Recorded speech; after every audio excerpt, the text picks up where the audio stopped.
moom boppam ci fànn yëpp. d'accord alors une dernière question ci chapitre bi ñu njëkkoon a tijji muy le conseil constitutionnel qui se déclare incompétent par rapport ak recours bi ñu ko opposition bi joxoon am na ñu wax ne à partir du moment où le conseil constitutionnel a déclaré définitivement Ousmane Sonko député à l'Assemblée nationale dans sa décision du 27 novembre 2024 il y a plus débat. Cela veut dire que Ousmane Sonko au-delà du fait qu'il est député il est éligible donc candidat en 2029 s'il le veut. Mais tey j'ai lu quelque part des gens qui disent oui le conseil a dit qu'il est incompétent donc il ne s'est pas prononcé sur ça ça veut dire qu'il faut encore être vigilant lan mooy expliquer cette appréhension là yéen Sénégalais yi am par rapport à la candidature de Ousmane Sonko à la présidentielle de 2029 même si lui-même il dit que pour le moment talagul loolu. dafa am ñoo xam ne. comme ni ma la ko waxee seen xëy ak seen gontu mooy président Pastef Ousmane Sonko bu mu mës a nekk candidat à l'élection présidentielle donc ñooñu déjà dañuy animer benn débat dañuy fexe ba jaxase xelu nit yi xam nga ñenn ñi dañoo jàpp ne dafa am ñoo xam ne Sénégal pour ñoom mais politique mooy ku ëpp lamiñ da ngay dégg ay politique naan non même bu fekkee yow yaa tooñ. même bu fekkee amoo dëgg. ku la gën a aay ci politique mooy koo xam ne. bu la kenn daa wax. voilà nit ki bu waxee donte moo wax dëgg donte yow yaa tooñ. na nga ko ëpp lamiñ donc ñooñu dañuy wax mooy li waa ji di wax rek je conteste donc je suis. ñoom pour ñoom exister politiquement. mooy wax ba pare jiwaale ci xelu nit yi ne Ousmane Sonko mënul nekk mais candidat léegi nag xëy na am na ñenn ci ñun ñoo xam ne dañuy tombé ci piège boobu xëy na discours yooyu. mën na tax ñu am jiixi jaaxa waaye man jàpp naa ne loolu jeex na yàgg na Ousmane Sonko président Pastef dafa voté élection présidentielle. mars 2024 dafa voté moo jiite liste élection législative novembre 2024. absolument ba pare voté nekk député. mënoon ñëw assemblée nationale bu fekkoon dafa décidé woon ñëw assemblée nationale. mu dem primature fu mu nekk nii mu ngi assemblée nationale kooku naka nga mënee wax ne mënul nekk mais candidat pour man wax jooju dépassé nañ ko c'est parce que da ma koy laaj sax. moo tax ma lay tontu waaye wax jooju dépassé nañ ko pour man définitivement loolu ma lim. wane na ne réglé nañ kaawu Ousmane Sonko. ce débat n'existe plus pour yow déedéet pour man 2029 yàlla bu ñu mayee. gudd fan te wér.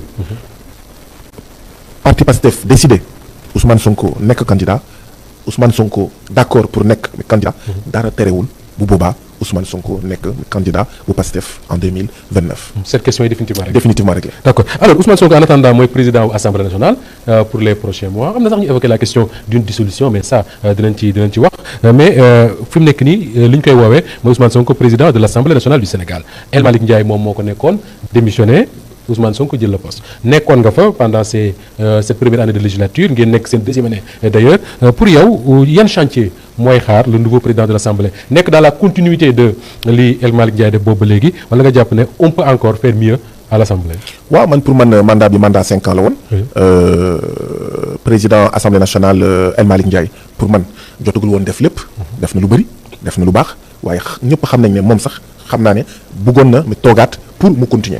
waaye. voilà ñu d'accord ñun ñëpp ci ne jàngoro la cim réew ku mel ni Ousmane Sonko am jiite parti bu ëpp doole ci Sénégal ñu ne nekkul président de la République du Sénégal wala réew beneen bu mu mënti nekk jàngoro la c'est une anomalie démocratique. bari nañu jàpp loolu que c'est une anomalie de penser que le président du parti le plus puissant du Sénégal bi ëpp doole ci réew mi jiitewul benn institution. mais Jospin. oui Lionel Jospin. bi mu jëlee paix. élection législative France ci la nekk premier ministre. ah oui de Jacques Chirac. absolument qui était son adversaire. Jacques Chirac ci boppam. bi mu gagné législative ci la nekk premier ministre Mitterrand. donc dafa am loo xam ne assemblée nationale foofu ngay voter budget. mais ñi nekk assemblée nationale ñi ci ëpp bu ñu bokkul sa parti nooy def foofu ngay yóbbu say loi donc pour ñëwaat ci laaj bi. pour man jàngoro la. nekkul président de la République jàngoro la. bu duloon pexe 5e président de la République du Sénégal. Ousmane Sonko la. maa ngi xoolaat sax sànq balaa maa ñëw benn message boo xam ne yónnee naa ko 2023. ma naan ko 2023 waaw ma naan ko mais président Ousmane Sonko. moytul li nga wax fii d'accord yow yaay 5e président de la République du Sénégal inch'Allah. parce que pour man c'était clair depuis résultat élection présidentielle bu 2019. te ñeneen ñi leeroon na leen moo taxoon ñuy def ay pexe accusation diffamation 94 milliards Mame Mbaye Niang Adji Xawma Sarr ak ñoom seen. donc c'est une anomalie pour man c'est normal que kooku. ñu réparer cette anomalie là. voilà en attendant jox ko li nga xam ne mooy. kilifteefu assemblée nationale bu Sénégal. lan moo war a nekk ces rapports parce que li tax ma koy. alors laaj bi oui. fu mu nekk nii pour man yan chantier moo koy xaar wala ngay xaar ci ñetti at yi wala ñaari at yi des. non ñetti at yi des. ci mandat bi pour man voter le maximum de loi. le maximum de loi. lépp lu ñu mun voté ci ay loi pour jubbanti pour jubal jubbanti pour dabbaneexu askan wi. pour xool naka la ñuy wàññee coono liggéeykat yi. intérimaires yi sonn nañu. prestataires yi sonn nañu. journaliers yi sonn nañu. damay joxe misaal boobu rek intérimaires yi sonn nañu. pour jël le monde du travail ak yeneen. d'accord béykat yi ndaw yi étudiants yi nappkat yi et cetera lépp lu ñu mun voté. loo xam ne benn day dëgëral démocratie ñaar day wàññi coono askan wi dab bànneexu askan wi ci ñetti at yi di ñëw. dañoo war a voté le maximum de loi. am nga yaakaar ne parce que li tax ma la koy laaj mooy je sais que ni am na jéego yoo ci dox. bari na ay liggéeykat d'autres sénégalais yoo xam ne tey dañu jàpp ne comme lañ doon wax Iba Der Thiam à son temps le député du peuple seeni naqar ci yow lañ koy jooytoo pour nga yóbbu ko assemblée nationale plus que n'importe quel autre député d'ailleurs est-ce que am nga yaakaar Guy Marius Sagna que ni avec Ousmane Sonko président de l'Assemblée li nga daan dugal ci ñu ay loi wala yeneen ay propositions pour mu mën a régler problème mu sénégalais yi wala certains secteurs muy yeex ci yow tey ak Ousmane Sonko gëm nga ni dina gën a gaaw. en fait yaakaar naa ko. mais dama jàpp ne. quelque part d'ailleurs feeñ na ci boo jëlee mbiru proposition wala projet de loi sur l'encadrement des fonds politiques. dégg ngeen président Ousmane Sonko lu mu ci wax. ñëwaguma ci débat bi waaye dama bëgg a wane. débat boobu naka lay régler yow laaj bi nga posé.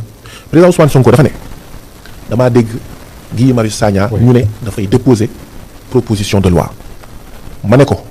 ma ne leen lu ma gënal mooy exécutif bi gouvernement bi porté ko.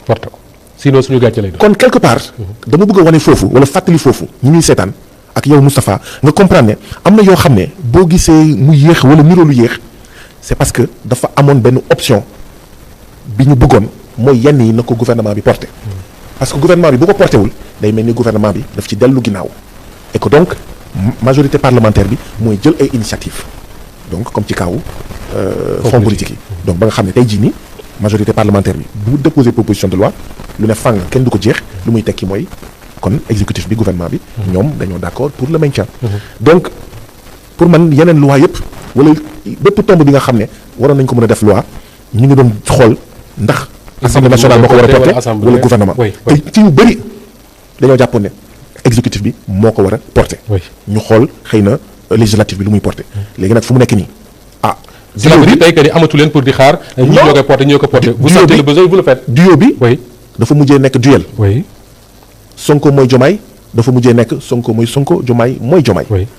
bu boobaa ñun groupe parlementaire Pastef mënatuñu toog di xaar. gouvernement boo xam ne dañ ci seppi ba mu set wàcc Pastef. donc moo tax ma yaakaar ne pour tontu sa laaj ci conditions yi ñu nekk en effet. dafa nar a nekk ay conditions yuy accélérer initiative wu. maanaam yu jógee ci député yi. ak Ousmane Sonko wax na bërki démb ci RFI ak France 24 que ni di rassurer les Sénégalais et le monde d'ailleurs qui nous regarde que ni du am déchirure entre moom ak Bassirou Diomaye Faye même si am na ay divergences mais bloqué réew mi ak yooyu xalaatuñ ko lan nga yaakaar ne moo war a nekk les rapports entre les deux hommes le président de l'Assemblée nationale et le président de la République justement pour que déchirure boobu nit ñi di tiit mu bañ a am. Moustapha man de dama gëm ne. président Pastef Ousmane Sonko président de l'Assemblée nationale du Sénégal loolu mu wax Pastef yëpp la ko waxal loolu mu wax dëgg la ci moom da dëgg la tamit ci ñun xam nga ban misaal laa lay jox. oui. juillet 2022. 2022. élection législative 31 juillet 2022. oui ñu dem affaire yi tembo ñu ne tey cohabitation de fait. ñu dem sax ba ci biir ñu ne Mimi Touré député. nekkatul ci ñoom. ñoom ñu gën a tiit. ñu fexe ba ci seen micmac ne comme lii mooy position yi muy jël démissionné na parti bi donc dàq nañ ko. xam nga kon moom sax voilà ni ñu ko dàqee sax du yoon. mais xam nga ñun boobu ñëw ñu woon pour xeex biir assemblée nationale ak Macky Sall ak Benno Bokk Yaakaar dañoo ne Sénégalais yi ñoo dem voté dëgg la sax am na pàcc boo xam ne ci maanaam ci résultat yi jàpp naa ne maanaam sàcc la. parce que jël nañ xaalis ak yeneen mais garaawul résultat yi lu mu wone mooy askanu Sénégal moo ne. yéen Benno Bokk Yaakaar yéen Yewwi Askan Wi débrouillez-vous assemblée nationale yéen a tolloo waxtaan leen seen biir.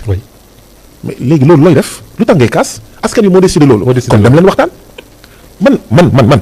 Guy Marius Sagna loolu laa jàppoon Yewwi Askan Wi loolu la jàppoon mais malheureusement sekkuñu ko woon jamono jooju. ak ay gentleman sekkuñu ko woon jamono jooju contrairement ak li ñuy bàkkoo ak ay hommes d'état ay hommes d'hectare nit yoo xam ne suuf rek. fu suuf nekk ñu jël. sekkuñu ko woon ak ñoo xam ne dañoo am courtoisie républicaine dañ ko sekk ak ñoo xam ne dañoo jàpp ne non loolu warul musa am mere askanu Sénégal waaw dóor gazé dóor kaso rey ak ñoom seen. c'est le même cas moo am bii pas mais contrairement ak cas wu 31 juillet 2022. cas bu njëkk bi juillet 2022 askan wi moo ko voté. waaye cas bii du askan wi moo ko voté. ki ñu tànn jiital ko ci programme bu leer nañ kooku moo beddeeku ne àndatul ak ñun waaye mu neex ñu mu naqari ñu même bu fekkee conditions yi dafa ute nous sommes daf ñu moom ak rocceeku bu mu rocceeku daf ñu placé ci cohabitation. waaye léegi en attendant que askan wi di régler cohabitation boobu ne man ànd naa ci cohabitation bii wala je remets les choses à l'endroit nous sommes obligés de cohabiter mooy lan Moustapha man question écrite yi ma doon dugal man citoyen sénégalais bu ma bind wala ma recevoir ko mu naan ma lii am na damay bind noonu c'est pas parce que Ousmane Sonko nekkatul premier ministre du ma ko def dama ko doon def ci président Macky Sall ma def ko ci kilifteefu Ousmane Sonko à la tête du gouvernement du Sénégal mais c'est pas parce que nekkatu fa et que ñun amuñu benn ministre gouvernement que damay wàññi je refais le même boulot député Pastef fii même taxawaay bi la ñuy am lu tax ñu war a soppi kon amuñu lu ñuy bloqué suñu taxawaay kay mooy indi ngeen fi loo xam ne ñun d'accord ci